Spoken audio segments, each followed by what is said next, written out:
Ven Espíritu Santo, ven por la poderosa intercesión del Inmaculado Corazón de María, tu amadísima esposa. Amén. En nombre del Padre, del Hijo y del Espíritu Santo. Amén. Pues bien, vamos a lo que sería la última charla. Y en esta parte lo que vamos a tratar es básicamente San Alfonso María de Ligorio nos dice cómo se manifiesta la voluntad de Dios, como para poder identificarla. Ya hablamos de un montón de cosas que se tiene que aplicar, pero Él nos va a ayudar un poquito a encontrar la voluntad de Dios, cómo poder identificarla, cómo se manifiesta para reconocerla. Sobre todo sabiendo de que el demonio muchas veces se pinta como si fuera voluntad de Dios, se pinta bueno.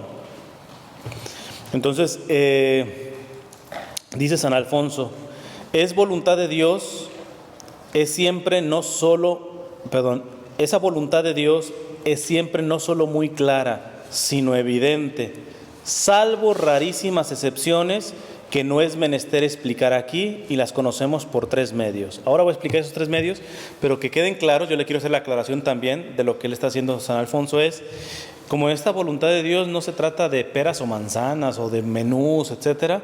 Siempre todo tiene que entrar en el discernimiento. Siempre es bueno consultar con una persona que tenga discernimiento, vida de oración, que sea fiel a la doctrina de la Iglesia, porque hay gente pues muy buena, pero que te da su opinión y su opinión no siempre va de acuerdo a la doctrina de la Iglesia. Entonces, es decir, que nunca quiten esa parte de discernimiento. Aquí no se trata de recetas. Va a dar 3 elementos que si están estos 3 elementos, generalmente tú puedes decir es voluntad de Dios. Pero siempre hay excepciones, por lo tanto siempre hay que tener discernimiento. Sé que lo más fácil para nosotros es que nos digan recetas. Mira, si es así y así y así, así, seguro es voluntad de Dios, dale. Eso es lo que más fácil. ¿Por qué? Porque nos evita pensar, nos evita orar, nos evita preguntarle a una persona sabia, etcétera. Entonces, sepamos lo que esto se mueve dentro de que es la mayoría de veces que cuando hay esto es voluntad de Dios. Pero siempre hay que someterlo al discernimiento. La primera cosa en donde podemos ver que es voluntad de Dios, que seguramente es voluntad de Dios, dice San Alfonso, es la voluntad de Dios se manifiesta primero por medio de nuestras obligaciones. Cuando tiene que ver con alguna de tus obligaciones, lo más seguro que es voluntad de Dios. Dice así San Alfonso. Ya sean las propias de todo cristiano, ya las propias de, bueno, vamos a irlo por parte para que lo entendamos, ya sean las propias de todo cristiano, ¿será voluntad de Dios que mañana, día de Pentecostés, Dios querrá que fueras a misa? ¿Alguien tiene duda de que es voluntad de Dios de que tú mañana vayas a misa? No contestan, chance si tienen dudas. ¿A alguien le entra la duda de que mañana Dios dice que ir a misa da la misma que no ir? Pues no, o sea, responsabilidad de los cristianos. Ya sean las propias de todo cristiano, ya las propias de cada estado, hablo de estado de vida, vida consagrada. ¿Será que es voluntad de Dios que un sacerdote sea casto? Pues no, el sacerdote puede decir, no, pues no sé si quiera que sea casto. ¿Será que un sacerdote puede dudar de que es voluntad de Dios de que él sea obediente a su obispo? ¿Será que los casados pueden dudar que Dios quiere que sean fieles entre ellos? O sea, fíjense cómo son cosas que parecieran tontas. Pues desde luego Dios quiere eso no hay duda. Pero es que, vamos a ponerlo del matrimonio, ¿cuántas veces tú dices, no, yo sé que mi esposo, Dios quiere que sea fiel, etcétera, pero yo le he sido fiel. Si me estoy yendo con el vecino es porque él fue primero con la vecina. El demonio sabe medio mezclar y nosotros le damos vueltas para que nos quepa en la conciencia nuestra propia voluntad. ¿Y ahí cómo defendernos? No, a ver, ¿cuál es la obligación de esta responsabilidad que tú tienes? Porque ahí, por lo general, Dios no se equivoca. Eres sacerdote, desde luego que Dios quiere que seas obediente, casto, y en el caso de los religiosos también, pobre. Eso no te tendría que entrar duras, eso no tiene que entrar en discernimiento, a ver si es voluntad de Dios que quiera ser pobre. Pero el que está diciendo eso es un franciscano. Pues tú no tienes que entrar en discernimiento e ir con el Santísimo. Señor, ¿será que quieres que sea fiel a mi esposo? No, es desde luego voluntad de Dios. En las obligaciones tú puedes tener 100% seguridad de que es voluntad de Dios cuando tu estado. Aquí entran en el cumplimiento de los mandamientos. ¿Será que Dios, déjame discernir a ver si Dios quiere que no mate o que no mienta? No, tienes 100% seguridad que Él no quiere eso porque está dentro de los mandamientos. Preceptos, votos, reglas, por ejemplo, promesas. Salvo que sean pecado, Dios quiere que cumples tus promesas. Si a tu niño le dijiste buenas calificaciones, bicicleta, tiene que venir la bicicleta. Dios quiere que seamos honestos y cumplamos, que haya peso en nuestra palabra. Ahorita la palabra no tiene valor. Antes no había ni firmas ni nada de que contratos. La palabra dada bastaba porque eso reflejaba la honra. Y el que no cumplía con su palabra en el pueblo, en el barrio, a esa persona ya no es creíble.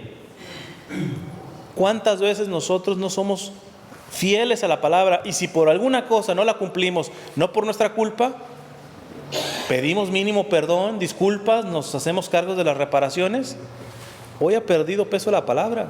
Pero también las palabras, les digo, salvo que hayas prometido, voy a matar al vecino, pues Dios no quiere que cumplas eso, ¿eh? Pero hasta las promesas que no tengan que ver con cuestiones espirituales, Dios quiere que cumplas la palabra. Es voluntad de Dios. ¿Te comprometiste? Cúmplelo. Salvo excepciones, nuevamente les digo, votos, reglas, los actos de justicia y de caridad. Dios quiere que le dé un tamal al que se está muriendo de hambre. ¿Será que me tengo que meter a la capilla a orar primero? A ver, ¿será que Dios se lo doy, no se lo doy? Desde luego, dáselo, está muriendo de hambre.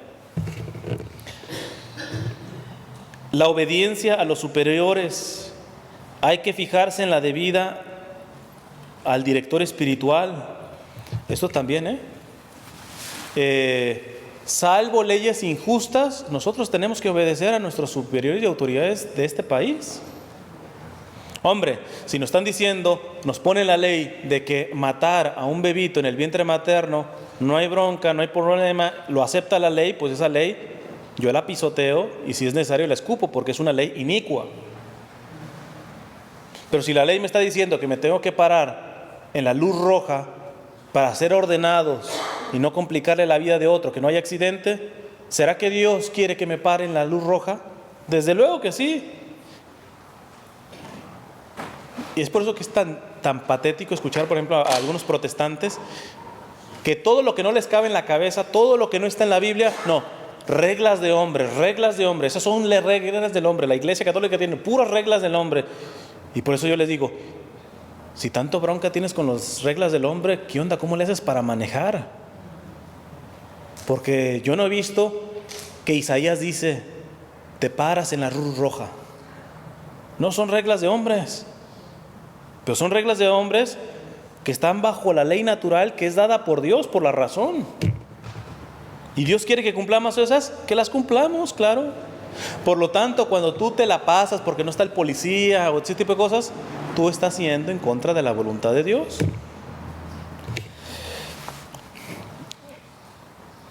Que fijarse en la vida con el director espiritual. Si tienes director espiritual y no lo obedeces, ya ahora los directores espirituales generalmente no te mandas. Antes sí te mandaban, y ahora se ha madurado y se ha dicho, para no violar tanto la libertad de la persona y que sea un acto verdaderamente virtuoso, te aconseja. Un buen director espiritual no te dice qué hacer.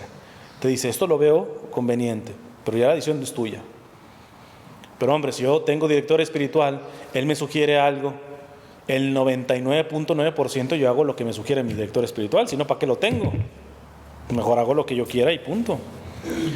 Cosa que tratándose de personas que aspiran a la perfección es más importante de lo que muchos creen, sobre todo en materia de escrúpulos, dudas y peligros. Cuando una persona es escrupulosa, cuando una palabra es dubitativa, que se centre las obligaciones de tu estado, de justicia, todo ese tipo de cuestiones son voluntad de Dios. No necesitas discernir ni meterte 40 días a hacer un retiro para saber si es voluntad de Dios o no. Siempre será voluntad de Dios, salvo excepciones les digo, pero más o menos se maneja aquí la cosa. 2. Se manifiesta la voluntad de Dios, segundo, por lo propuesto rectamente, por lo propuesto rectamente, dice San Alfonso. Es decir, lo resuelto después de haberlo pensado bien, de haberlo encomendado a Dios en la oración y de haber escuchado el prudente consejo del director o confesor. Tales son, por ejemplo, las resoluciones y propósitos hechos durante los ejercicios o retiros espirituales o en la confesión, en el orden propuesto, etc. ¿A qué se refiere aquí? Que generalmente cuando, ojo los pasos que dice, cuando ya se ha pensado bien una cosa, se ha orado profundamente sobre esto y se ha consultado a un buen sacerdote o si tienes tu director espiritual, aunque no lo veas todo claro, San Alfonso dice, es mejor hacerlo. Es más seguro que sea voluntad de Dios cuando ya hayas tenido estas tres cosas. Lo pensaste bien, lo oraste bien y lo consultaste bien, lo más seguro es que es voluntad de Dios. Aunque no esté del todo claro, puedes ir a dar el paso con claridad. Bueno, lo he pensado bien, con honestidad, lo he orado bien, no nomás fui un día y listo, no, he llevado un proceso de oración y lo consulté con una persona, etcétera. Pues dale, seguramente es voluntad de Dios, ¿verdad?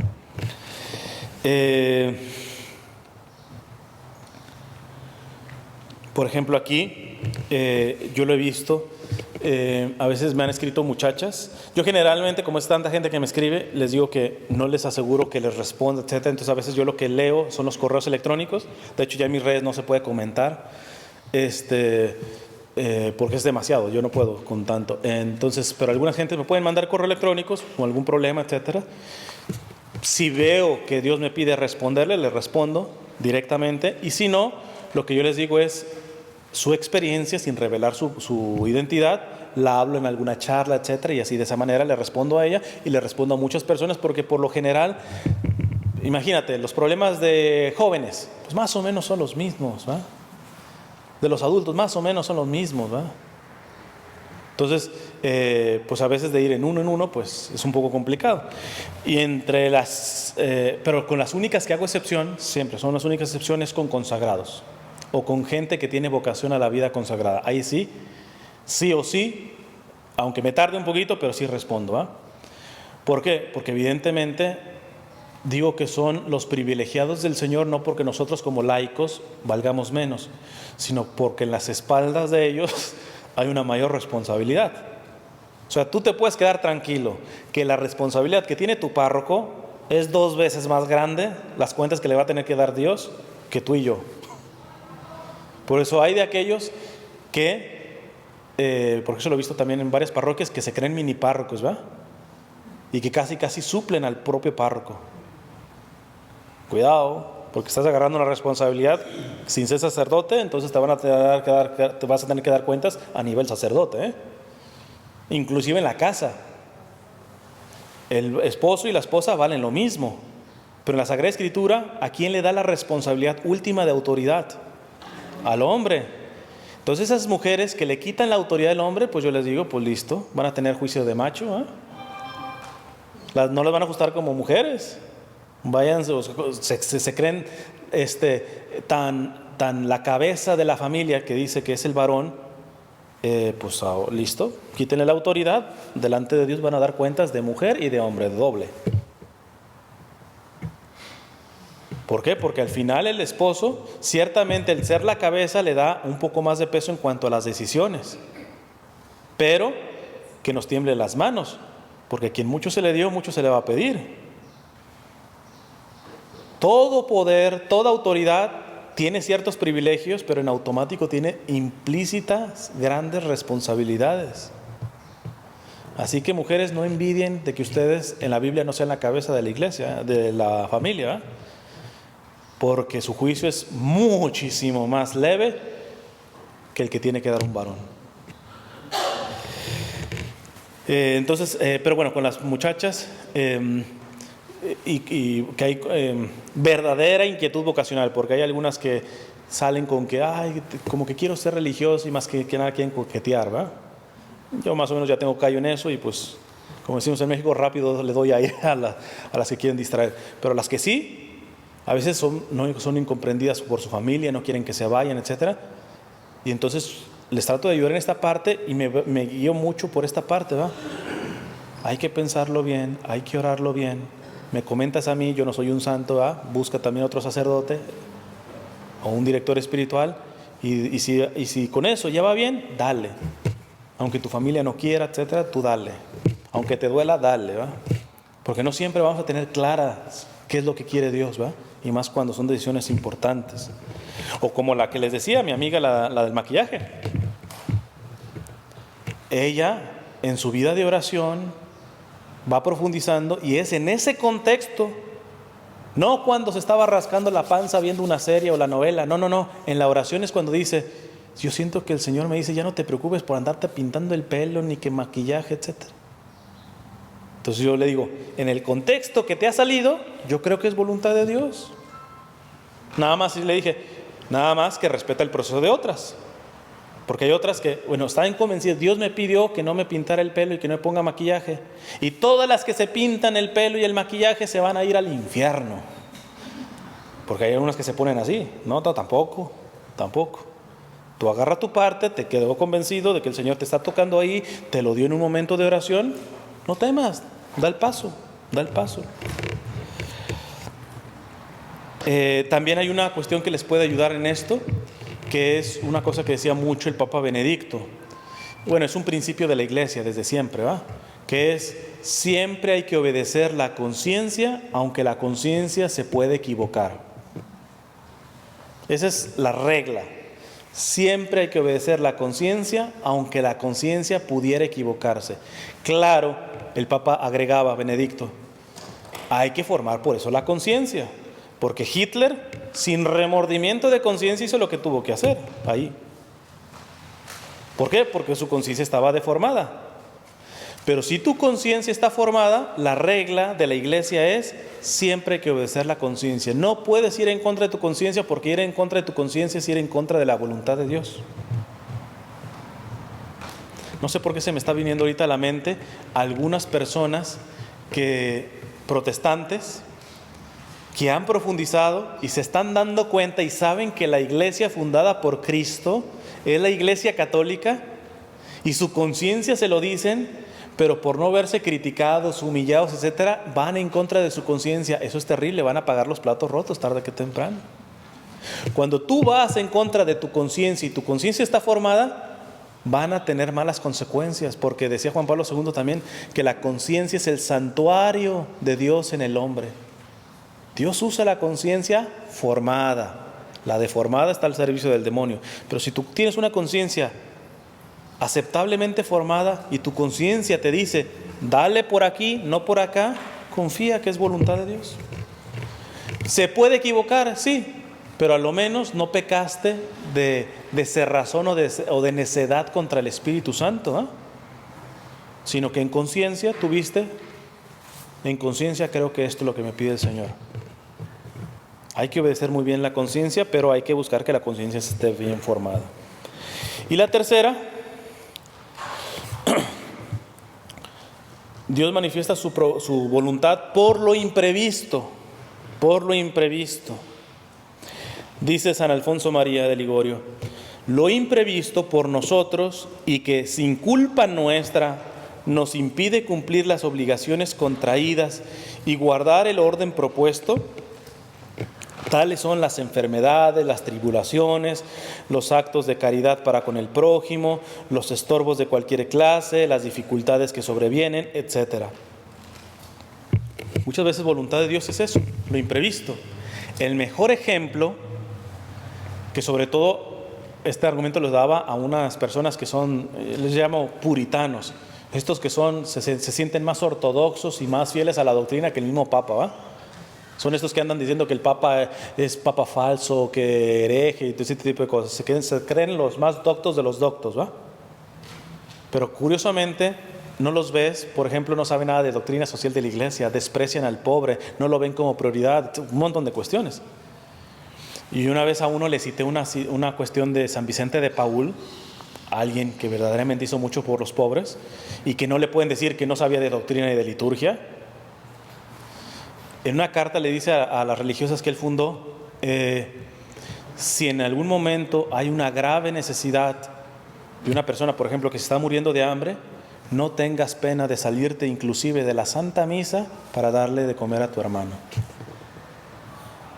Y me dicen estos puritanos, pues ¿será que por ese consejo no lo canonizaron a San Vicente de Paúl? ¿Por qué? Porque ellos tienen una visión de la Eucaristía y todo eso tan espiritualista, pero nunca la conectan con la necesidad de su hermano. Son fariseos, son hipócritas, son de los que cuelan el mosquito y se tragan el camello, como decía Jesús. Muy diferente que te la pases afuera y que desprecies la Santa Misa. Pero hombre, si tiene grave necesidad tu hermano, le dice San Vicente de Paúl a las religiosas estas, que no se te dé remordimiento de conciencia, porque Jesús también está presente ahí. Hay un sacerdote que estimo que generalmente él dice, continuamente tenemos que pasar del altar de Dios al altar de los pobres. Hay un beato italiano, Frassati, que él decía, todos los días, y le iba todos los días, siendo laico, todos los días iba a misa, dice, todos los días el Señor me visita en la Santa Misa, en la comunión, y después yo le pago la visita en los más necesitados. Esa conexión no se puede quitar, no se puede quitar. Entonces, imagínate, ¿cuál es el mejor ejemplo de lo que está diciendo de los imprevistos? La parábola del buen samaritano. Está destrozado, lo apalearon al hombre, y dice que pasó un levita, un sacerdote, o sea, gente que muy de Dios y que sabe Biblia y todo eso, pero pasaron de su hermano que estaba tirado. ¿Y quién lo recoge? Un samaritano, el que está cada vez más alejado del pueblo judío y el pueblo elegido, que eran despreciados. Ese es el que alcanzó a ver que Dios estaba ahí. Y no tenía cosas que hacer, desde luego que tenía que hacer, pero este imprevisto, dijo, aquí hay la voluntad de Dios. Dios me puso este imprevisto, yo no lo esperaba. Chance llegó tarde a lo que iba a llegar, pero aquí veo la voluntad de Dios. En este imprevisto veo la voluntad de Dios.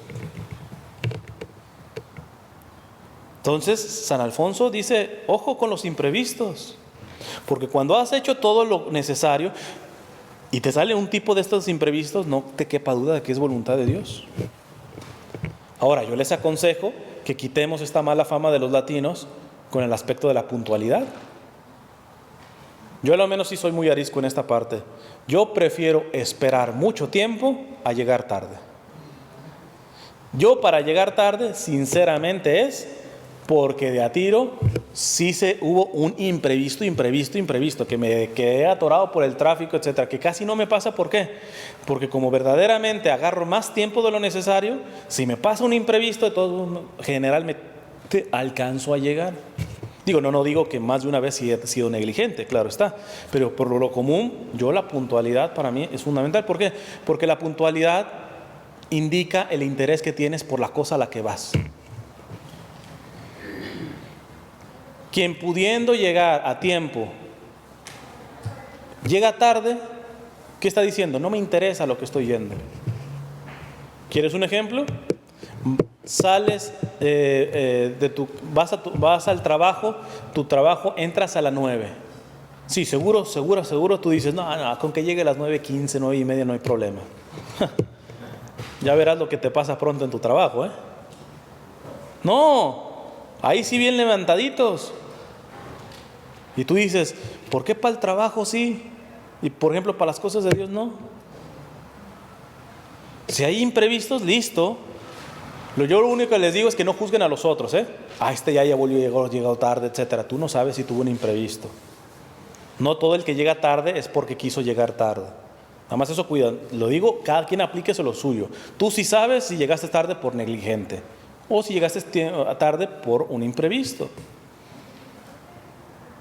Pero los imprevistos pasan. Y si Dios los permite es porque ahí quiere mostrar algo de su voluntad, ¿verdad? quiere mostrar algo de su voluntad. Además, los imprevistos nos tendrían que hacer pensar en cosas que nunca pensamos. Tú puedes decir, tuve un accidente de carro y era para que realmente me matara, pero no me maté. ¿Cuánto ha intervenido el Señor en mi vida? Yo les puedo asegurar, y eso es pura opinión mía, pero estoy casi seguro que en el juicio final va a haber algo en donde lo que le estoy diciendo van a ver que es verdad. Son 1000 veces más de las cosas que Dios nos libra, y que porque nos libra con anterioridad ni nos enteramos que nos libró, que de las que nos ha librado conscientemente. Estoy 100% seguro.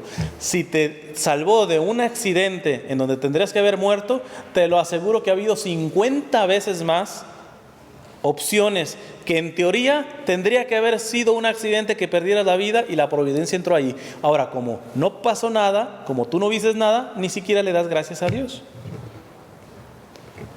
Si en dado caso le das gracias a Dios, agrégale en la lista: Señor, te doy gracias por toda la providencia que has tenido y que yo no he sabido, no estoy consciente de eso. No más le des gracias por lo que ya eres consciente. Yo como misionero, pues evidentemente en las carencias que tengo y todo esto, por ejemplo, unas cuestiones son en cuestiones de salud. Yo no tengo seguro médico, realmente yo voy a un hospital cuando me esté muriendo como tal. Y parte por eso, le decía a mi director espiritual, yo estoy plenamente seguro que Dios me ha sanado de enfermedades graves. Ahora, como no me las han diagnosticado, pues yo no sé, pero a mí no me cabe duda de que yo he tenido cosas graves que no me he enterado que Dios me ha sanado.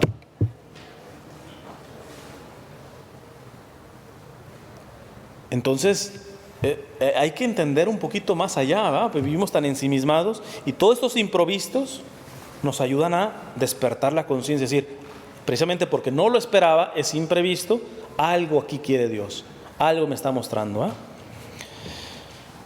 Y la última parte es lo que dice San Alfonso María de Ligorio: maneras de cumplir la voluntad de Dios, las maneras de cumplir la voluntad de Dios. Básicamente es una, pero la divide en tres, ¿va? La manera de cumplir la voluntad de Dios es con la abnegación. La abnegación. ¿Qué es negación? Abnegación, negarse a sí mismo. Es básicamente el primer paso para que seas cristiano. Porque Jesús dijo: el que quiera seguirme, en pocas palabras, el que quiera ser católico, uno, que se niegue a sí mismo, tome su cruz y me siga. No hay seguimiento de Jesús si no te niegas a ti mismo. Negarte a ti mismo, morir a ti mismo, vaciarte de ti mismo, eso se llama abnegación. Y no se puede hacer la voluntad de Dios, no se puede cumplir la voluntad de Dios si no tienes abnegación. De hecho, si la cruz te pesa, seguramente, o que no la soportas, de que te pesa, te pesa. Cuando no se soporta una cruz, generalmente el primer paso no se ha dado. Niégate a ti mismo y vas a ver cómo se mira la cruz después de negarte a ti mismo. No, es que quiero seguir al Señor y no me sale. Regrésate al primer paso, niégate a ti mismo, vas a pasar la cruz y lo vas a poder seguir. Pero es que no se puede. Muchas veces nosotros queremos meter el tercer gol antes del primero y no se puede. El primer paso siempre es abnegarse, negarse a sí mismo, morir a sí mismo. Dice San Alfonso: la dulce práctica consiste en abandonarse con una abnegación, con negarte a ti mismo, absoluta del amor propio y de la voluntad, con sencilla simplicidad de corazón, con tranquilidad de espíritu y con aquel íntimo gozo y alegría de quien siente plena satisfacción en lo que hace. El problema está que con esto de la abnegación tenemos mala imagen. Díganme si o no. Bueno, yo no sé, quizás yo sea el de mente cochambrosa, pero a mí me dicen: a ver, imagínate una madre abnegada. Y me imagino una madre chillando así como de las novelas, como Sara García y todo eso.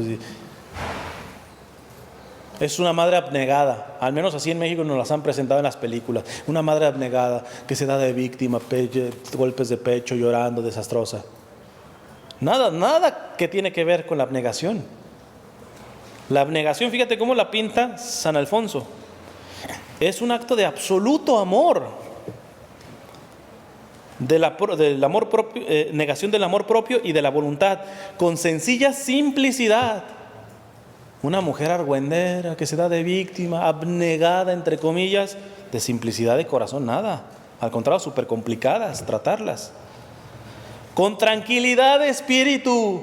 No, hombre, yo veo una mujer abnegada como nos la pintan, tranquilidad cero.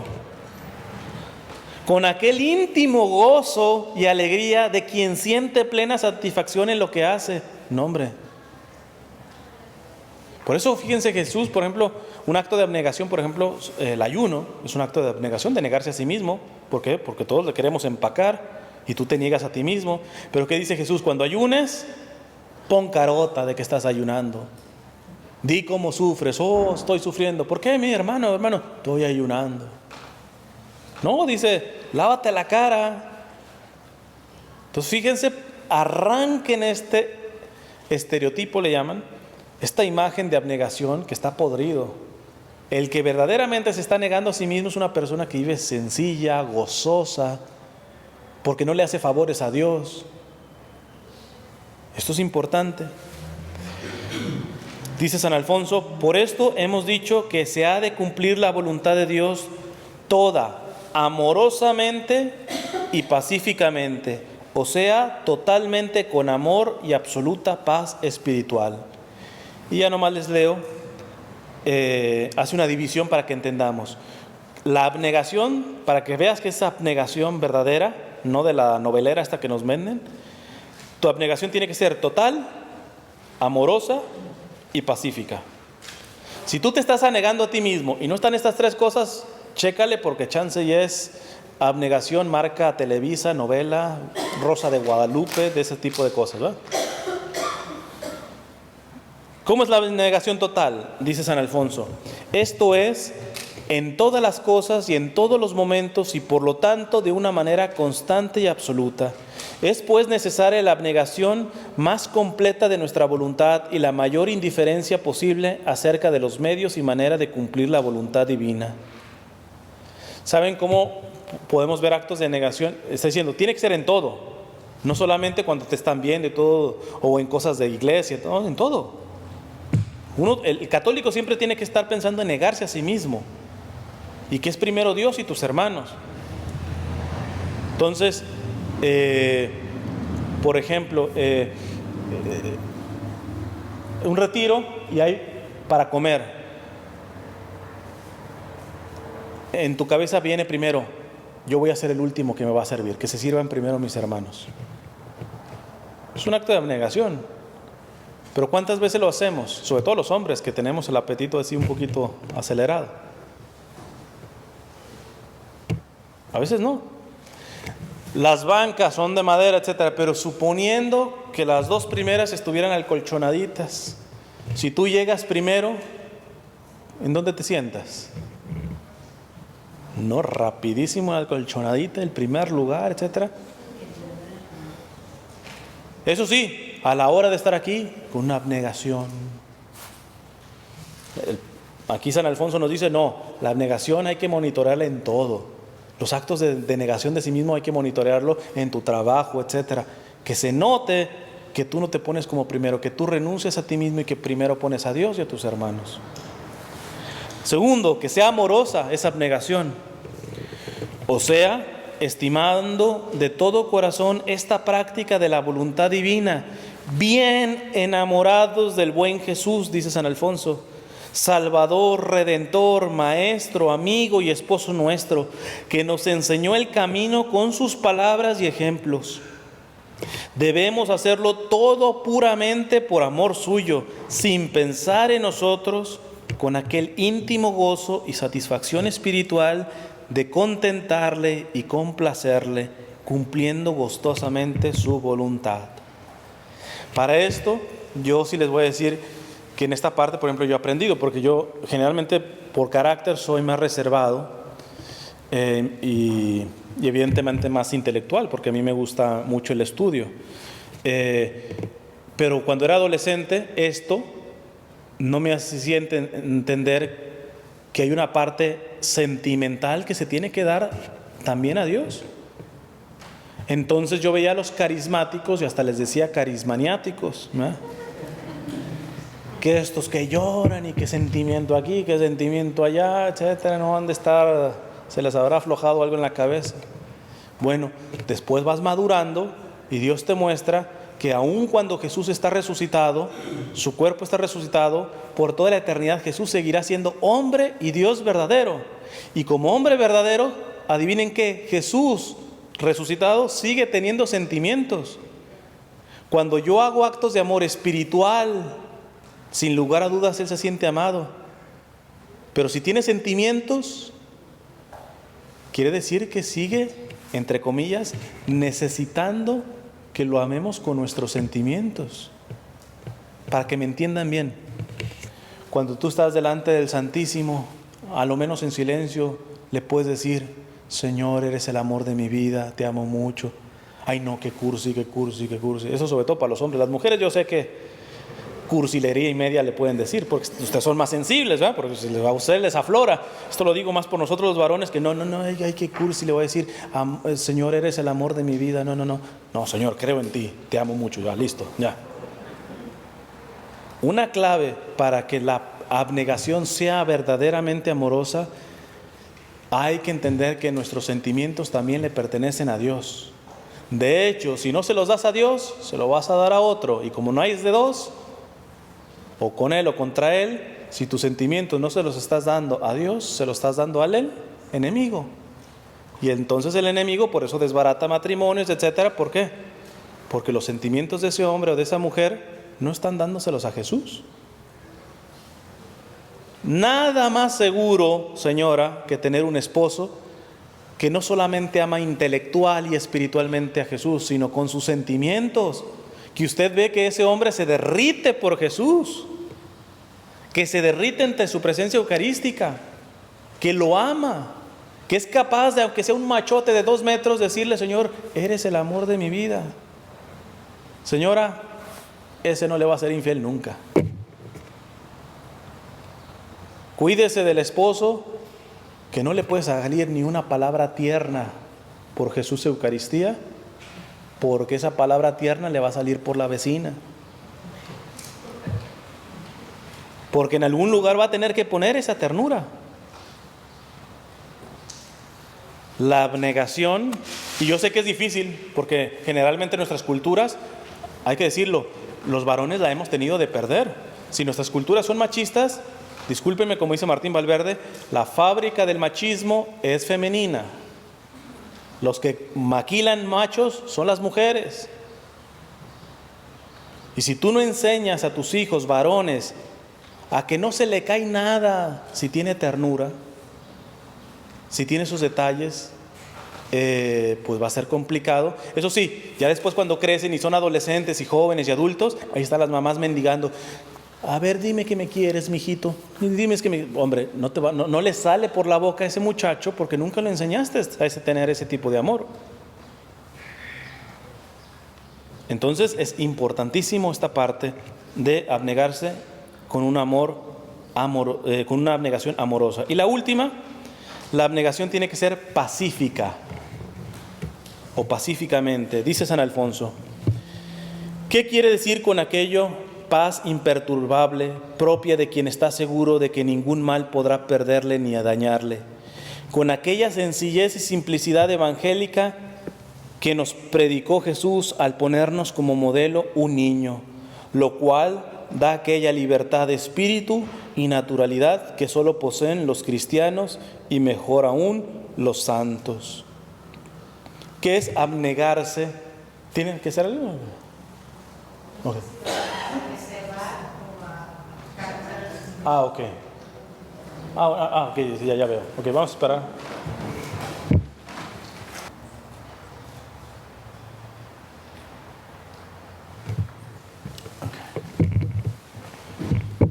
No sé, es que me parece que en un ratito más lo van a exponer, entonces vamos a ir cerrando esto.